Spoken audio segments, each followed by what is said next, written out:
ਤੇ ਸ਼ਰਮਾ ਜੀ ਆਪਾਂ ਅਗਲੀ ਖਬਰ ਦੇ ਵੱਲ ਵਧੀਏ। ਤੁਸੀਂ ਜ਼ਿਕਰ ਕੀਤਾ ਸੀਗਾ ਭਾਜਪਾ ਦੇ ਤਾਰਨਹਾਰ ਦਾ। 2024 ਦੀ ਇਲੈਕਸ਼ਨਸ ਹੁਣ ਆਏ ਖੜੇ ਨੇ, ਸਿਰ ਤੇ ਹੀ ਨੇ ਇੱਕ ਤਰੀਕੇ ਨਾਲ, ਜਿਹੜੇ ਤਰੀਕੇ ਨਾਲ ਪਾਰਟੀਆਂ ਭੱਜ ਨੱਸ ਕਰ ਰਹੀਆਂ ਨੇ। ਮੋਦੀ ਨੂੰ ਸਤਾਉਣ ਲੱਗ ਪਿਆ 2024 ਦਾ ਡਰ, ਤੇ ਯਾਦ ਆਏ ਨੇ ਵਾਜਪਾਈ। ਪ੍ਰਵੀਨ ਜੀ, ਭਾਰਤੀ ਜਨਤਾ ਪਾਰਟੀ ਗਰੰਟਰ ਲੈ ਕੇ ਚੱਲ ਰਹੀ ਆ ਕਿ ਜਦੋਂ ਤੱਕ ਸਾਡੇ ਕੋਲ ਮੋਦੀ ਨਾਮ ਦਾ ਚਿਹਰਾ ਹੈਗਾ, ਠੀਕ ਹੈ, ਤਦ ਤੱਕ ਸਾਨੂੰ ਚੋਣਾਂ 'ਚ ਕੋਈ ਨਹੀਂ ਹਰਾ ਸਕਦਾ। ਠੀਕ ਹੈ। ਕਿਉਂਕਿ ਉਹਨਾਂ ਨੂੰ, ਚਾਹੇ ਵੱਡੀ ਹਾਈ ਕਮਾਨ ਹੈ ਉਹਨਾਂ ਦੀ, ਚਾਹੇ ਵੱਡੇ ਲੀਡਰ ਨੇ, ਚਾਹੇ ਸੂਬਿਆਂ ਦੇ ਲੀਡਰ ਨੇ, ਚਾਹੇ ਸਥਾਨਕ ਵਰਕਰ, ਉਹਨਾਂ ਨੂੰ ਲੱਗਦਾ ਕਿ ਮੋਦੀ ਦੇ ਹੱਥ ਜਦੋਂ ਮਾਈਕ ਆ ਗਿਆ ਤਦ ਉਹ ਮੰਤਰ ਮੁਗਧ ਹੋ ਕੇ ਲੋਕ ਸੁਣਦੇ ਨੇ ਜੀ। ਜਦੋਂ ਮੋਦੀ ਕੈਮਰੇ ਮੂਹਰੇ ਆ ਗਿਆ ਤਦ ਉਹਦੀਆਂ ਤਸਵੀਰਾਂ ਐਕਟਰਾਂ ਵਾਂਗ ਵਾਇਰਲ ਹੋ ਜਾਂਦੀਆਂ ਨੇ, ਫੋਟੋ ਖਿਚਾਉਣ ਦੇ ਇੰਨੇ ਮਾਹਰ ਨੇ। ਸੋ ਚਰਚਾ 'ਚ ਰਹਿਣ, ਤਸਵੀਰਾਂ ਵਿਕਣ, ਨਾਮ ਵਿਕਣ, ਬੋਲੀ ਵਿਕਣ, ਇਹਦੇ ਲਈ ਕਹਿੰਦੇ ਮੋਦੀ ਹੈਗਾ ਸਾਡੇ ਕੋਲ। ਸੋ ਬੀਜੇਪੀ ਨਿਸ਼ਚਿੰਤ ਹੋ ਕੇ ਚੱਲ ਰਹੀ ਹੈ, ਠੀਕ ਹੈ, 2024 ਲਈ ਨਿਸ਼ਚਿੰਤ ਹੋ ਕੇ। ਕਾਰਨ ਪ੍ਰਵੀਨ ਜੀ, ਉਹਦੇ ਪਿੱਛੇ ਉਹਨਾਂ ਕੋਲ ਲੌਜਿਕ ਹੈ। ਉਹ ਕਹਿੰਦੇ ਜਦੋਂ ਕਿਸੇ ਸੂਬੇ ਦੀ ਚੋਣ ਆਉਂਦੀ ਆ, ਕੋਈ ਵਿਧਾਨ ਸਭਾ ਦੀ ਚੋਣ ਆਉਂਦੀ ਆ, ਅਸੀਂ ਉਹ ਚੋਣ ਵੀ ਮੋਦੀ ਦੇ ਨਾਂ ਤੇ ਲੜਦੇ ਆ। ਉਹ ਤਾਂ ਕਹਿੰਦੇ ਅਸੀਂ ਤਾਂ ਹੁਣ MC, ਮੇਅਰ ਤੱਕ ਦੀਆਂ, ਨਗਰ ਨਿਗਮ ਤੱਕ ਦੀਆਂ ਚੋਣਾਂ ਮੋਦੀ ਦੇ ਨਾਂ ਤੇ ਲੜਦੇ ਆ ਜੀ। ਤੇ ਇਹ ਤਾਂ ਚੋਣਾਂ ਹੀ ਮੋਦੀ ਲਈ ਨਹੀਂ। 2024 ਤਾਂ ਲੜਨਾ ਹੀ ਅਸੀਂ ਇਹਦੇ ਨਾਂ ਤੇ, ਇਸੇ ਨੂੰ ਪ੍ਰਧਾਨ ਮੰਤਰੀ ਬਣਾਉਣਾ ਜੇ ਅਸੀਂ ਜਿੱਤ ਗਏ। ਫਿਰ ਜੇ ਅਸੀਂ ਬਾਕੀ ਚੋਣਾਂ ਇਹਦੇ ਚਿਹਰੇ ਤੇ ਲੜ ਸਕਦੇ ਹਾਂ, ਜਦੋਂ ਇਹਦੀ ਉਹ ਚੋਣ ਹੈ ਤੇ ਇਹਦੀ ਉਹ ਚਿਹਰਾ ਹੈ, ਤਾਂ ਫਿਰ ਸਾਨੂੰ ਕਾਹਦਾ ਫਿਕਰ ਕਹਿੰਦੇ। ਸੋ ਇਸ ਲਈ ਐਕਟੀ ਪਾਰਟੀ ਕਹਿੰਦੇ ਕਿ ਅੰਡਰ, ਕੀ ਕਹਿੰਦੇ ਹੁੰਦੇ ਨੇ, ਗਰੰਟਡ ਲੈ ਕੇ ਚੱਲ ਰਹੀ ਹੈ ਨਾ ਜੀ, ਕਿ ਹਾਂ ਇਹ ਤਾਂ ਗਰੰਟਡ ਆ ਸਾਡਾ। ਸੋ ਇਸ ਨੂੰ ਹਵਾਲੇ ਨੂੰ ਦੇਖਦੇ ਹੋਏ ਕਹਿੰਦੇ ਨਰਿੰਦਰ ਮੋਦੀ ਜੀ ਫਿਕਰਮੰਦ ਹੋ ਗਏ। ਠੀਕ ਹੈ, ਫਿਕਰਮੰਦੀ ਐਸੀ ਕਿ ਉਹਨਾਂ ਨੂੰ ਵਾਜਪਾਈ ਤੱਕ ਯਾਦ ਆ ਗਿਆ। ਅਸਲ 'ਚ ਪ੍ਰਵੀਨ ਜੀ, ਕੋਰ ਕਮੇਟੀ ਦੀ ਬੈਠਕ ਸੀ ਜੀ।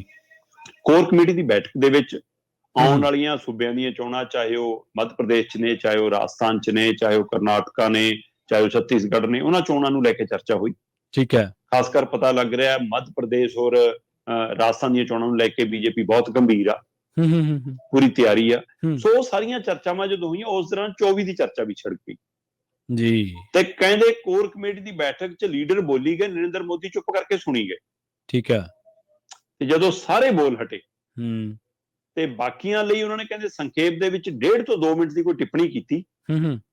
ਉਹ ਤੋਂ ਬਾਅਦ ਰਾਜਨਾਥ ਸਿੰਘ ਨੂੰ, ਉਹ ਤੋਂ ਬਾਅਦ JP ਨੱਡੇ ਨੂੰ, ਔਰ ਅਮਿਤ ਸ਼ਾਹ ਤਾਂ ਬਿਲਕੁਲ ਨਾਲੇ ਬੈਠੇ ਸੀ ਜੀ। ਇਹਨਾਂ ਤਿੰਨਾਂ ਨੂੰ ਕਿਹਾ ਕਿ ਕੁਰਸੀ ਮਾੜੀ ਜੀ ਨੇੜੇ ਕਰ।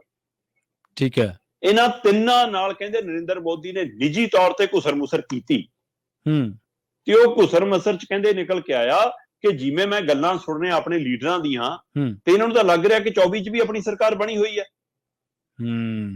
ਕਹਿੰਦੇ ਬੇਸ਼ੱਕ ਇਹ ਤੁਹਾਨੂੰ ਸਾਰਿਆਂ ਨੂੰ ਲੱਗਦਾ ਹੈ, ਇਹ ਮੀਡੀਆ ਨੂੰ ਲੱਗਦਾ ਹੈ, ਇਹ ਦੇਸ਼ ਨੂੰ ਲੱਗਦਾ ਹੈ ਕਿ ਵਿਰੋਧੀ ਧਿਰ ਹੈ ਹੀ ਨਹੀਂ। ਠੀਕ ਹੈ, ਵਿਰੋਧੀ ਧਿਰ ਕੋਲ ਕੋਈ ਚਿਹਰਾ ਹੀ ਨਹੀਂ। ਤੇ ਉਹਨਾਂ ਤਿੰਨਾਂ ਨੂੰ ਕਿਹਾ, ਕਹਿੰਦੇ ਯਾਦ ਕਰੋ ਵਾਜਪਾਈ ਜੀ ਦਾ ਦੌਰ। ਅੱਛਾ, ਕਹਿੰਦੇ 2004 ਦਾ ਦੌਰ ਸੀਗਾ ਮੇਰਾ ਖਿਆਲ। 2004 ਦੀਆਂ ਚੋਣਾਂ ਦੇ ਦੌਰਾਨ ਕਹਿੰਦੇ ਕਿ ਹੋਇਆ ਕੀ ਸੀਗਾ, ਅਸੀਂ ਸ਼ਾਈਨਿੰਗ ਇੰਡੀਆ ਦਾ ਨਾਅਰਾ ਦਿੱਤਾ। ਸ਼ਾਈਨਿੰਗ ਇੰਡੀਆ ਦਾ ਨਾਅਰਾ ਵੀ ਚੱਲਿਆ ਤੇ ਵਾਜਪਾਈ ਦਾ ਚਿਹਰਾ ਵੀ ਚੱਲਿਆ। ਤੇ ਚੋਣਾਂ ਅਸੀਂ ਕਹਿੰਦੇ ਇਸ ਚੱਕਰ 'ਚ ਛੇਤੀ ਵੀ ਕਰਾ ਲੀਆਂ ਕਿ ਲਓ ਜੀ ਆਪਾਂ ਤਾਂ ਜਿੱਤੇ ਪਈਆਂ। ਤੇ ਕਹਿੰਦੇ ਨਤੀਜੇ ਕੀ ਆਏ, ਨਾ ਵਿਰੋਧੀ ਤੇ ਰੋਜ਼ ਸਮੇਂ ਸੀ, ਨਾ ਚਿਹਰਾ ਸੀ, ਨਾ ਪ੍ਰਧਾਨ ਮੰਤਰੀ ਦਾ ਉਮੀਦਵਾਰ ਐਲਾਨਿਆ ਸੀ ਕੋਈ, ਤਾਂ ਵੀ ਕਹਿੰਦੇ ਕਾਂਗਰਸ ਜਿੱਤ ਗਈ ਤੇ ਮਨਮੋਹਨ ਸਿੰਘ ਪ੍ਰਧਾਨ ਮੰਤਰੀ ਬਣ ਗਏ। ਇੱਕ ਵਾਰ ਨਹੀਂ, 2 ਵਾਰ ਬਣੇ ਲਗਾਤਾਰ ਜੀ। ਸੋ ਇਸ ਲਈ ਨਰਿੰਦਰ ਮੋਦੀ ਕਹਿੰਦੇ ਭਲੇਖੇ 'ਚ ਨਾ ਰਹੋ ਕਿ ਵਿਰੋਧੀ ਧਿਰ 'ਚ ਕੋਈ ਨਹੀਂ ਹੈਗਾ, 24 ਆਪਣੇ ਲਈ ਆਸਾਨ ਨੀਗਾ, ਸੁੱਤੇ ਨਾ ਰਹੋ।